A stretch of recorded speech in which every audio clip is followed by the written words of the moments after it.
नमस्कार मित्रांनो, light of life ट्रस्टच्या या YouTube चॅनलमध्ये तुमच्या सगळ्यांचं सहर्ष स्वागत आहे. अतिशय महत्त्वाची व्हिडिओ. बोर्डाची परीक्षा खूप जवळ आलेली आहे आणि इंग्रजी विषय जो आहे तो आपल्या सगळ्यांना हार्ड जातो. अशा या इंग्रजी विषयाचा पेपर पॅटर्न कशाप्रकारे असणार आहे? कशाप्रकारे 2026च्या बोर्डाच्या परीक्षेला इंग्लिशचा पेपर येऊ शकतो आणि आपण कसा सोडवायचा? त्या पेपरकडे कसं बघितलं पाहिजे? नेमकी कशी अभ्यासाची स्ट्रॅटेजी आपण आखली पाहिजे, जेणेकरून आपल्याला जास्तीत जास्त मार्क मिळतील. तर या मुद्द्यांवर आज आपण चर्चा करणार आहोत. तर पटकन जाऊयात पुढं. पुढे जाण्याच्या अगोदर एक रिक्वेस्ट करतो मित्रांनो, जर तुम्ही नवीन असाल आपल्या YouTube चॅनलवर आणि अजूनपर्यंत तुम्ही आपला चॅनल सबस्क्राईब नसेल केला, तर आत्ताच आपला चॅनल सबस्क्राईब करा आणि त्या बाजूला असलेलं बेलचं बटन सुद्धा दाबा, जेणेकरून मी अपलोड केलेल्या प्रत्येक नवीन व्हिडिओची नोटिफिकेशन सगळ्यात अगोदर तुमच्यापर्यंत पोहोचेल. तर चला जाऊयात पुढे. बघा, या ठिकाणी आपल्याकडं या परीक्षेमध्ये जर तुम्ही केला, तर या प्रश्नपत्रिकेमध्ये एकूण 6 सेक्शन असतात. तुम्ही प्रश्नांचा विचार नका करू, सेक्शनचा विचार करा. 6 सेक्शन आहेत. या 6 सेक्शनमध्ये 7 क्वेश्चन्स असतात वेगवेगळ्या प्रकारचे. जसं की पहिला सेक्शन जर तुम्ही बघितला, या पहिल्या सेक्शनमध्ये तुमच्याकडे लँग्वेज स्टडीचा भाग आहे जो 10 मार्काला. मित्रांनो, तुम्हाला मी सांगतो, या लँग्वेज स्टडीच्या भागामध्ये तुम्हाला 10 पैकी 10 मार्क मिळू शकतात. याच्यामध्ये कसा असतो, ए आणि बी असे 2 प्रश्न असतात, ए आणि बी. ए मध्ये काय असतं, तुम्हाला 6 प्रश्न दिले जातात, 6 पैकी 4च प्रश्न सोडवायचे आहेत. आणि याच्यामध्ये खूप सोपे प्रश्न असतात. वर्ड चेन पूर्ण करा, एका शब्दापासून अनेक शब्द तयार करा, असेंडिंग ऑर्डरमध्ये तुम्ही वर्ड लिहा. अशा प्रकारचे सोपे-सोपे मित्रांनो प्रश्न या ठिकाणी असतात आणि इथे तुम्हाला प्रत्येकाला एका प्रश्नाला 2 मार्क असतात. म्हणजे 4 पैकी 8 मार्क मित्रांनो प्रत्येक विद्यार्थ्याला मिळतील. आणि बी जो आहे तो तुम्हाला 2 मार्काचा प्रश्न असतो. असे 8 आणि 2 मिळून तुमच्याकडे 10 मार्क होतात. इथे प्रत्येकाला 10 पैकी मी सांगतो ना, कसेही 9 मार्क पडू शकतात. ॲक्चुअली 10 पैकी 10 पडले पाहिजेत, पण 8 ते 9 कसे पण पडले पाहिजेत.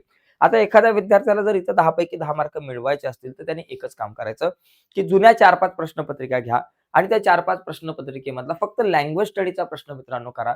तुमचे 10 मार्क फिक्स होतील. लँग्वेज स्टडीचा प्रश्न, या प्रश्नाला तुम्ही अंडर एस्टिमेट अजिबात करायचं नाहीये. हा प्रश्न सोपा आहे. हे 10 मार्क आपल्या हातातले आहेत. त्या अनुषंगाने मित्रांनो आपल्याला इथं तयारीत राहिलं पाहिजे. ठीक आहे. आता आपण पुढचा मुद्दा बघूयात. पुढे जर तुम्ही बघितलं तर सेक्शन 2 जो आहे तो पूर्णपणे तुमचा टेक्स्च्युअल पॅसेजवरती असतो. Section 2 textual passage. पुस्तकामध्ये जे काही तुमचे चॅप्टर्स असतात, त्या चॅप्टर मधले पॅसेज तुम्हाला येतात आणि हे 2 पॅसेज असतात. सेक्शन 2 म्हणजे क्वेशन नंबर 2. ज्याच्यामध्ये क्वेशन नंबर 2 मध्ये ए आणि बी असे 2 पॅसेज असतील. बघा, पॅसेज ए असेल आणि पॅसेज बी असेल. ए तुम्हाला 10 मार्क्सला आहे, बी तुम्हाला 10 मार्क्सला आहे आणि याच्यामध्ये 5 ॲक्टिव्हिटी असतात. A1, A2, A3, A4, A5. याच्यामध्ये 5वी जी आहे ती पर्सनल रिस्पॉन्सला असते. 4थी जी आहे ती ग्रामरला असते. पहिल्या आणि दुसऱ्या आणि ही जी आहे तिसरी व्होकॅब्युलरीमध्ये असते आणि ह्या 2 ज्या आहेत त्या खूप सोप्या असतात. ज्याच्यामध्ये तुम्हाला एका शब्दामध्ये उत्तर लिहा किंवा एखादा तुम्हाला संकल्पना चित्र पूर्ण करा, बॉक्स वगैरे भरा, अशा प्रकारचा प्रश्न असतो आणि प्रत्येक प्रश्नाला तुम्हाला इथे 2 मार्क. अशा प्रकारे 10 मार्काचा हा एक प्रश्न असतो, एक पॅसेज आणि दुसरा पॅसेज 10 मार्काचा. आता या पॅसेजच्या प्रश्नाचं उत्तर लिहिताना मित्रांनो आपण एक काळजी घेतली पाहिजे परीक्षेला. बघा, ती स्ट्रॅटेजी वापरा. काय करा, पॅसेज एकदा वाचा किंवा सुरुवातीला प्रश्न वाचा. प्रश्नातून उत्तर मिळतात का बाबा प्रश्न वाचल्यावर? कारण टेक्स्ट बुकमधलेच पॅसेज असतात.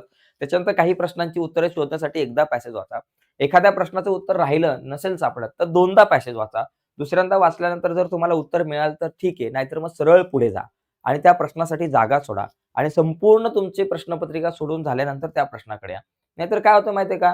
2दा पॅसेज वाचला जातो, मग 3दा वाचला जातो, नाही भेटत. 4दा वाचला जातो, पुस्तक नाही भेटत. सॉरी, प्रश्नाचं उत्तर नाही मिळत. 5व्यांदा उतारा वाचला जातो, प्रश्नाचं उत्तर नाही मिळत आणि तो उतारा वाचण्यातच आपला अर्धा 1 तास जातो. आणि तिथं वेळ पाण्यासारखा वाया जातो. हा भूलभुलैया आहे एक प्रकारचा प्रश्न क्रमांक दुसरा जो आहे. त्याच्यामुळे याच्यातल्या ज्या प्रश्नांची उत्तरं शोधत असताना जर लवकर मिळाली तर ठीक आहे. नाहीतर त्यांना जागा सोडून सरळ पुढच्या प्रश्नाकडे जायचं. संपूर्ण पेपर कव्हर करायचा आणि मग या प्रश्नाकडे यायचं. ठीक आहे. तर अशा प्रकारे हा सेक्शन 2 आहे. सेक्शन 3 पोएट्रीवर आधारित आहे. याच्यामध्ये पण ए आणि बी असे 2 सब क्वेशन्स आहेत. ए मध्ये तुम्हाला एक पोएम दिली जाईल 5 मार्काला, तिच्यावर काही क्वेशन्स दिले जातील आणि बी मध्ये तुम्हाला पोएम आहे, एक त्या पोएमचं अप्रिशिएशन तुम्हाला करायचं आहे. तर इथे बघा, ए सोपा असतो. अप्रिशिएशन मध्ये तुम्हाला पाठ करावं लागणार आहे. प्रत्येक पोएमचं अप्रिशिएशन पाठ करून ठेवा. इथे तुम्हाला मार्क मिळून जातील 5 पैकी 5. कारण काय तुम्हाला काय लिहायचं असतं, त्या कवितेचं नाव, त्याच्या कवीचं नाव, त्याची सेंट्रल आयडिया असेल, त्याच्यामध्ये वापरली गेलेली रायमिंग स्कीम असेल, त्याच्यामध्ये फिगर ऑफ स्पीच कुठले वापरले गेले, या सगळ्या मुद्द्यांवर आधारित तुम्हाला अप्रिशिएशन असतं. सेक्शन नंबर 4 हा नॉन टेक्स्च्युअल पॅसेज असतो. मग 15 मार्काला का? कारण याच्यामध्ये 2 क्वेश्चन आहे, ए आणि बी. ए मध्ये जो टेक्स्च्युअल पॅसेज असतो त्याच्यामध्ये 10 मार्काचे प्रश्न असतात. जसे प्रश्न अनसीन टेक्स्च्युअल पॅसेजमध्ये असतात, तसेच इथं नॉन टेक्स्च्युअल पॅसेज म्हणजे अनसीन पॅसेजमध्ये सुद्धा तुम्हाला अशाच प्रकारचे A1, A2, A3, A4, A5 questions असतात. प्रत्येक प्रश्नाला 2 मार्काचा 10 मार्काचा प्रश्न आहे. आणि बीमध्ये काय करायचं, हा जो तुमचा टेक्स्च्युअल पॅसेज असतो त्याची समरी रायटिंग आहे जी 5 मार्काला आहे. ओके, समरी रायटिंग लिहायची असते. म्हणजे अशा प्रकारे हे तुमचे 15 मार्क इथं तुम्हाला मिळून जातील. यानंतर पुढचा जर मुद्दा आपण बघितला, पुढचा जो सगळ्यात इम्पोर्टंट पॉइंट आहे सेक्शन नंबर 5 जो जास्त मार्काला आहे. तुम्ही जर इथं बघितला. सेक्शन नंबर 5चा जर तुम्ही विचार केला, तर याच्यामध्ये बघा एक लेटर रायटिंग आहे. लेटर रायटिंगचा विचार केला, लेटर रायटिंग तुमच्यासाठी बाबा 5 मार्काला लेटर असते. 2 लेटर दिले जातील. दोघांपैकी 1 लेटर लिहायचंय. त्याच्यानंतर क्वेशन नंबर 5A तो ए परत आला लेटर रायटिंगचा. याच्यानंतर बघा क्वेशन नंबर 5B, 5A जो आहे लेटर रायटिंगचा आहे. 5Bचा जर विचार केला, याच्यामध्ये B1 आणि B2 ॲक्टिव्हिटी असतात. डायलॉग आणि स्पीच या दोघांपैकी एक तुम्हाला लिहायचं असतं, ज्याच्यासाठी तुम्हाला 5 मार्क आहे. याच्यानंतर क्वेशन नंबर 6A बघा 5A, 5B 5व्या क्वेशनमध्ये ए मध्ये असतात तुम्हाला लेटर असतात. 2 लेटरपैकी 1 लेटर लिहायचं असतं. ओके. क्वेशन नंबर 5B मध्ये तुम्हाला डायलॉग रायटिंग आणि ड्राफ्टिंग स्पीच दोघांपैकी 1 लिहायचं 5 मार्काला. क्वेशन नंबर 6A मध्ये इन्फॉर्मेशन ट्रान्सफर असतं. याच्यामध्ये कसं असतं, व्हर्बल टू नॉन व्हर्बल एक प्रश्न असतो. व्हर्बल टू नॉन व्हर्बल म्हणजे काय? तुम्हाला एक पॅसेज दिला जाईल आणि त्या पॅसेजवरून एखादा चार्ट बनवायला सांगा, एखादा ट्री डायग्राम बनवा, पाय डायग्राम बनवा, असा प्रश्न असतो. आणि नॉन टेक्स्च्युअल टू टेक्स्च्युअलमध्ये काय असतं, की एखादा चार्ट दिला जाईल, पाय डायग्राम दिला जाईल, त्याच्यावरून तुम्ही पॅराग्राफ तयार करा. दोघांपैकी एक प्रश्न सोडवायचा असतो 5 मार्क्सला. आणि त्याच्यानंतर एक्सपांड द थीम त्याच्यामध्ये न्यूज रायटिंग असेल, स्टोरी रायटिंग असेल, हा 5 मार्काचा प्रश्न आहे. दोघांपैकी एक सोडवायचं. अशा प्रकारे इथे हे 20 मार्क होतात. आता बघा हे 10 झाले, 10 आणि 20 30 झाले, 40 झाले, 40 आणि 50 60 झाले, 60 नंतर हे 70 75 झाले आणि शेवटचा जो सेशन आहे स्किल डेव्हलपमेंट 5 मार्काला आहे, जिथे तुम्हाला ट्रान्सलेशनचा भाग आहे.